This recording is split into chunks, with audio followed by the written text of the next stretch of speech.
안녕하세요. 오늘의 사연 시작하겠습니다. 저는 30대 후반의 싱글녀입니다. 정확하게는 돌싱이고 적나라하게는 이혼녀죠.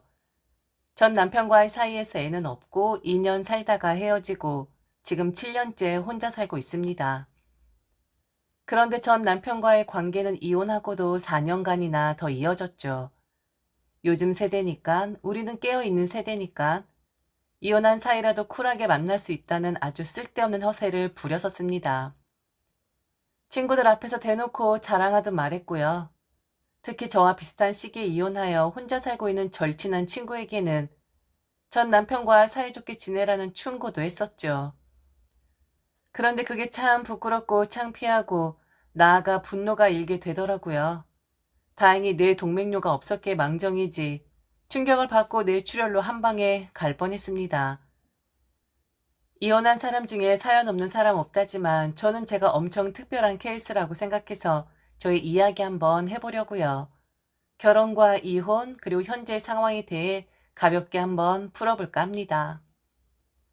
남편과는 사랑해서 결혼했지만 결혼 2년차쯤 되고 나니 저도 그렇지만 남편도 서로에게 점점 멀어지더니 어느 순간 이렇게 살아서 무슨 의미가 있나 싶겠더라고요.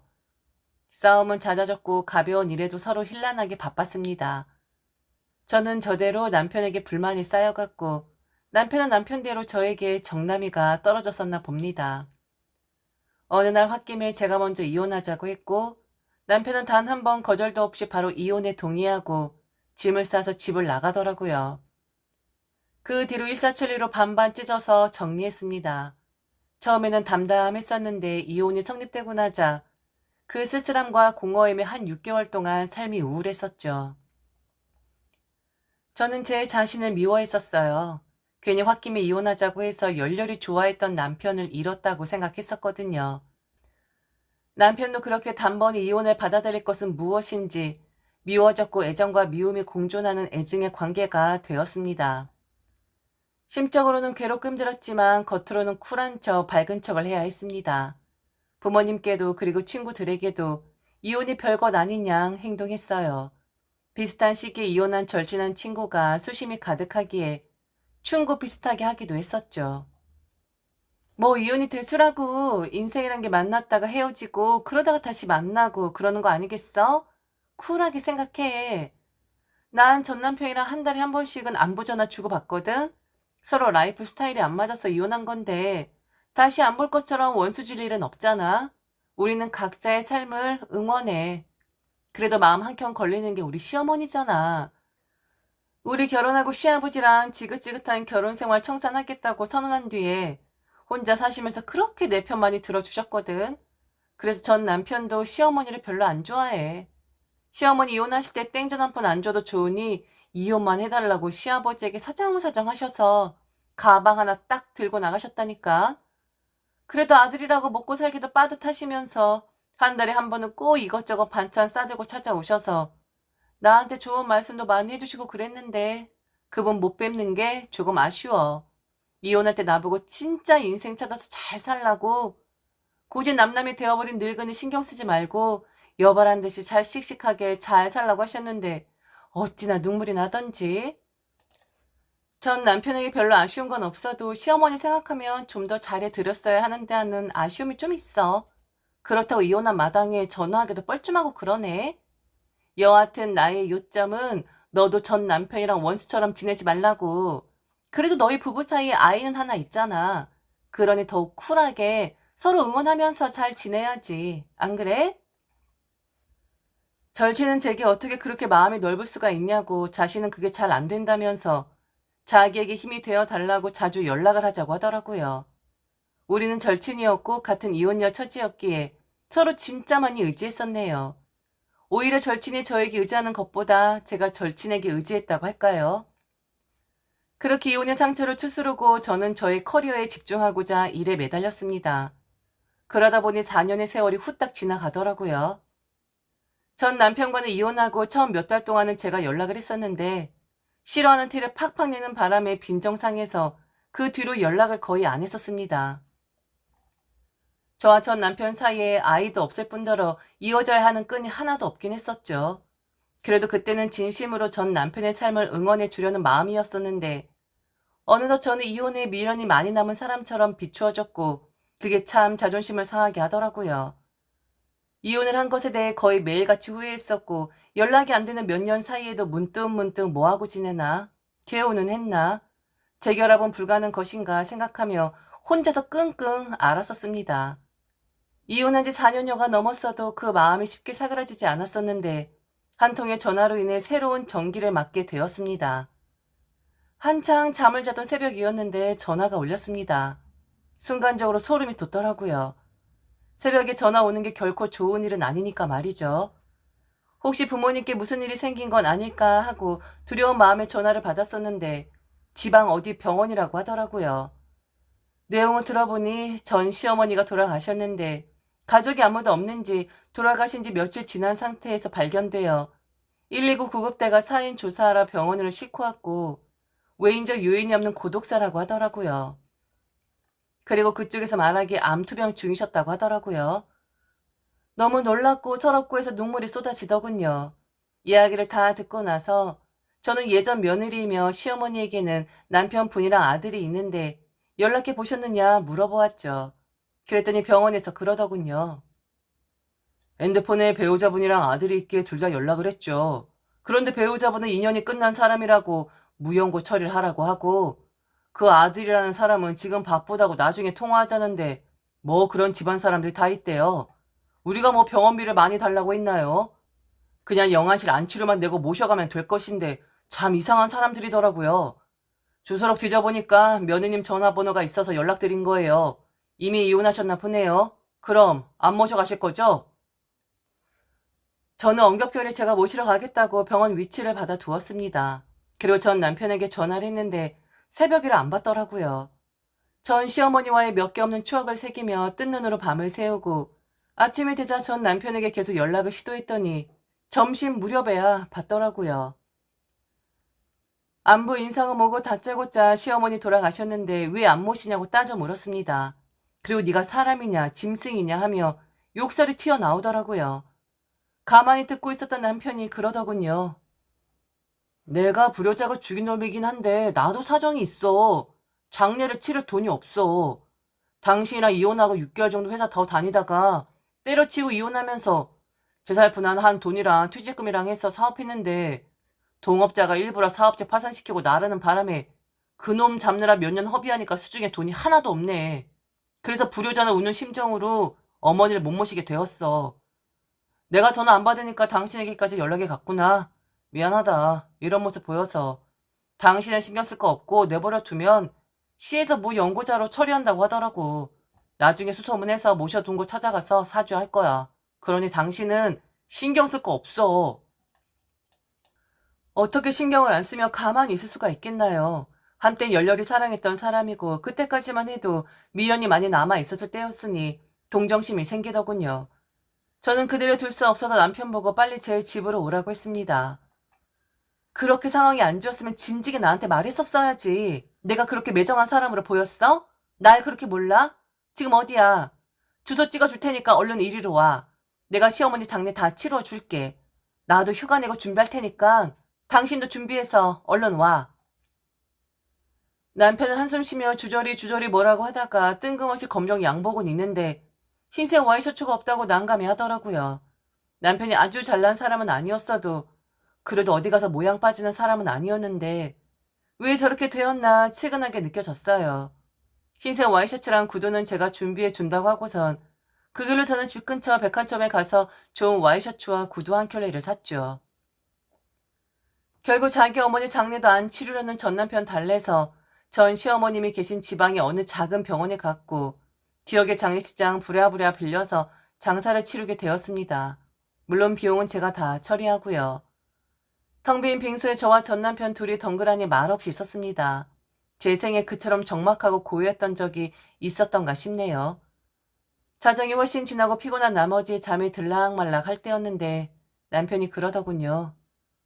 고마워. 오늘 이 은혜는 두고두고 갚을게. 나도 이제부터 정신 차리고 열심히 살아서 좀 더 멋진 사람이 되어서 찾아갈게. 그땐 우리 다시 시작할 수도 있지 않을까? 전 아무런 대꾸도 하지 않았어요. 대신 시어머니 사진을 보면서 시어머니가 가시면서 저와 전 남편을 이어주려 하시는가 하고 속으로 얼마나 고마워했는지 모릅니다. 그때 저는 남편을 구제해줄 사람은 저밖에 없고 머지않은 시기에 다시 합치리라는 직감이 들었어요. 시어머니 장례가 끝나면 남편의 마음을 다시 제게 돌리고 재결합을 생각했죠. 남편이 못 배운 사람도 아니고 나름 능력이 있는 사람이었으니 제가 다시 데리고 살면서 잘 보듬으면 예전처럼 돌아갈 수 있다는 희망을 품었었죠. 직장이야 친정 아버지가 운영하는 회사에 들이면 되었었고 저에 대한 마음만 예전처럼 돌아온다면 저는 당장이라도 남편을 받아들일 수 있을 것만 같았습니다. 그렇게 전 시어머니 장례를 치루어 드리고 그 뒤로 전 남편과 자주 연락을 했습니다. 주로 연락하는 쪽은 저였었고 거의 매일같이 전화했었네요. 물론 매번 통화를 한 것은 아니었고 제가 3번 전화하면 1번 받는 그런 식이었죠. 그거에 대해 짜증을 좀 내는 남편이 그러더라고요. 여행 중이야. 당분간은 현실과 단절한 채로 나를 되돌아보려고. 정리되고 나면 새 삶을 시작해 볼 수 있지 않을까 하고. 그래서 연락 잘 못했어. 내가 정리되면 자주 연락할 테니까 그렇게 매일 연락 안 해도 돼. 좀 기다려줘. 그 뒤로 매일같이 남편의 연락을 기다리는 생활이 계속되었습니다. 하루 종일 핸드폰 들여다보느라 일도 손에 잘 안 잡히더라고요. 석 달인가 넉 달인가 지났을 때 남편에게 반가운 전화가 왔어요. 이런저런 이야기하다가 남편이 시아버지 이야기를 하더라고요. 시아버지가 중소기업에서 퇴직하시고 혼자 사시는데 워낙에 모아둔 돈이 없어서 생활이 공공하다는 것이었습니다. 그러면서 염치불구하고 취직을 좀 시켜달라고 부탁을 하더라고요. 솔직한 심정으로 시어머니 돌아가셨을 때 한 행태를 보아 시아버지와는 더 이상 인연을 만들기 싫었지만 전 남편에 대한 미련과 남아있는 사랑 때문에 쉽사리 거절할 수 없었습니다. 남편도 제게 부탁하는 이유가 제 친정아버지 사업체에 좀 넣어달라는 것이었거든요. 결국 저는 친정아버지에게 그간의 남편과 있었던 일과 시어머니 장례에 얽힌 이야기, 그리고 제가 아직도 전 남편에 대해 미련이 남아있고 여전히 좋아하기 때문에 재결합을 하고 싶다고 말하며 친정아버지에게 전 시아버지를 위해 자리 하나만 만들어달라고 부탁했습니다.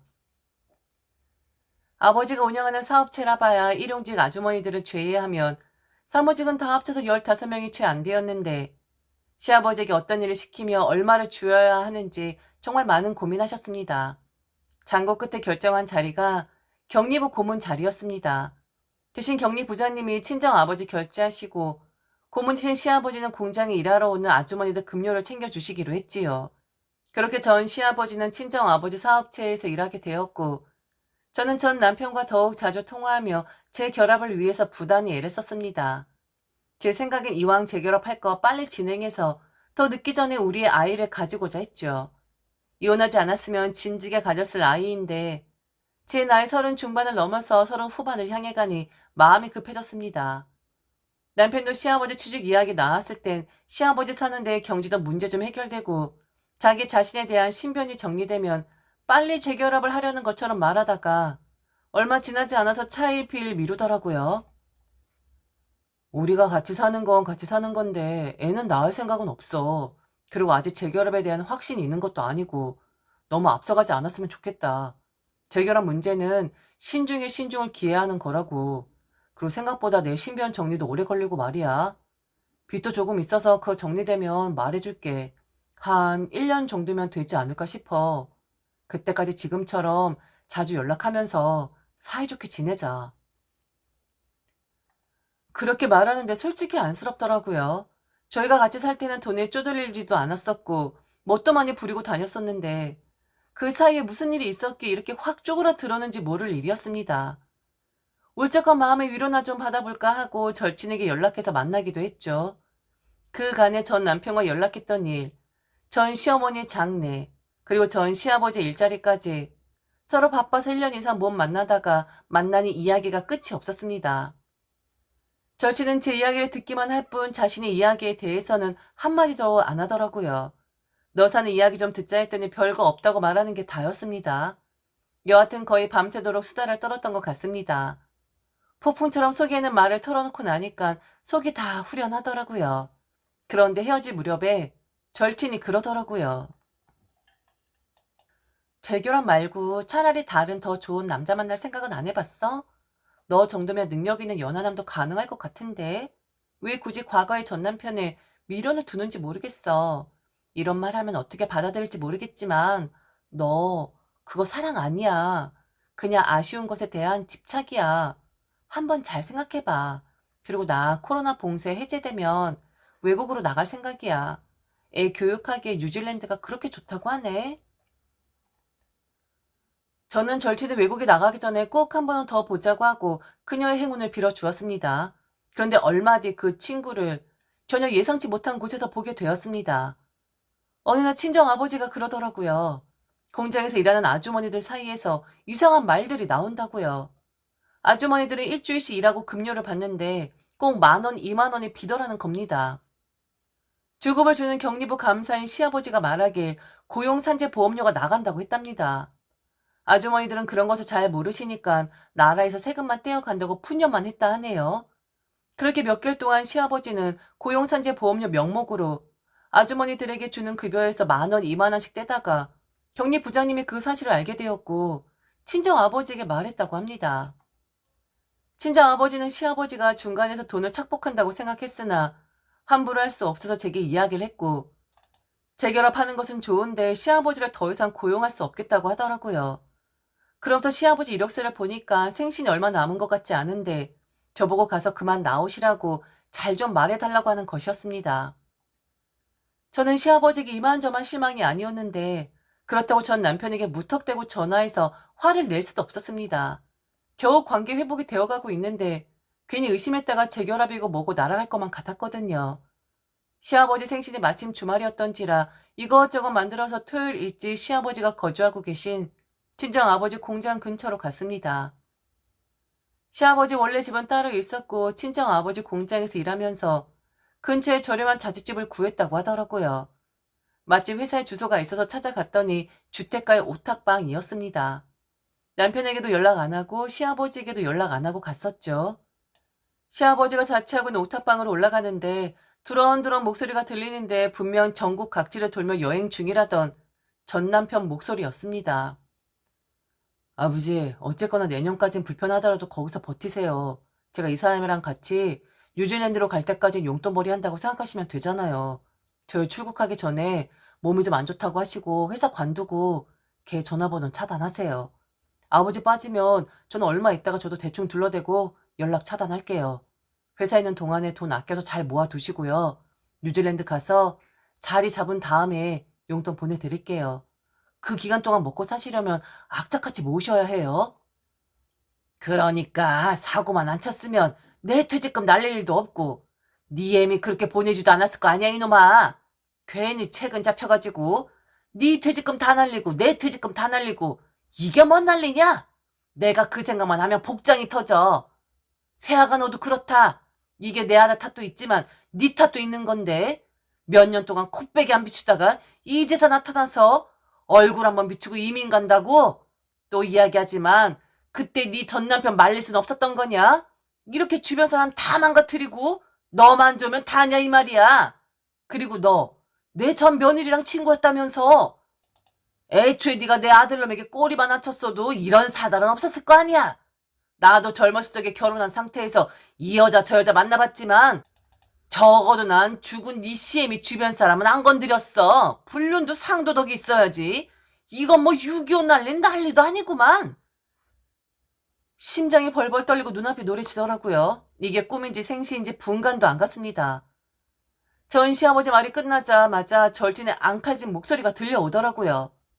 아버님, 무슨 말씀을 그렇게 하세요. 손뼉도 마주쳐야 소리가 나는 거라고요. 아버님 아들이 절 먼저 꼬셨다고요. 처음엔 저도 싫다고 했어요. 그런데 저 좋다고 들러붙은 건 이 남자라고요. 저라고 한때나마 친하게 지냈던 친구 남편과 그렇고 그런 사이에 되고 싶었겠어요? 더군다나 제 전 남편도 능력 꽤나 있었던 남자라고요. 이래서 제가 아버님 안 쳐다뵀던 거예요. 모두 제 탓만 하니까요. 저도 이 남자 때문에 이혼당하고 위자료 고사하고 결국 양육비 한 푼 못 받고 애까지 떠안고 쫓겨난 거라고요. 엄밀히 말하면 저도 피해자예요. 아세요? 모르면 가만히나 계시던가요. 저는 어찌할 바를 몰랐죠. 그래도 그 셋이 있는 광경을 봐야만 했습니다. 병상에 앉아서 셋이서 오붓하게 술을 마시고 있더라고요. 이런 천인 공노한 인간들을 봤나 싶었어요. 저는 싸가지고 온 차남을 평상 쪽에 내던지고 고래고래 욕을 내질렀습니다. 남편은 저희 입을 틀어 막으며 다 설명하겠다고 하고, 절치는 그 여시 같은 것은 절 쳐다보며 혀를 차는 듯한 모습이었어요. 시끄럽게 구니까 사람들이 하나둘 올라오더라고요. 저는 소리를 지르다 힘이 빠졌는데 바닥에 주저앉고 말았죠. 기절했던 것 같기도 하고 비몽사몽이었었는데 119 구급대 아저씨가 보였습니다. 구급차 타고 병원으로 가고 있더라고요. 짧게 호흡곤란 증상이 있었다고 하네요. 친정 아버지 어머니 와서 난리도 아니었고 그 전 남편과 전 시아버지 그리고 여시 같은 절친은 안 보였습니다.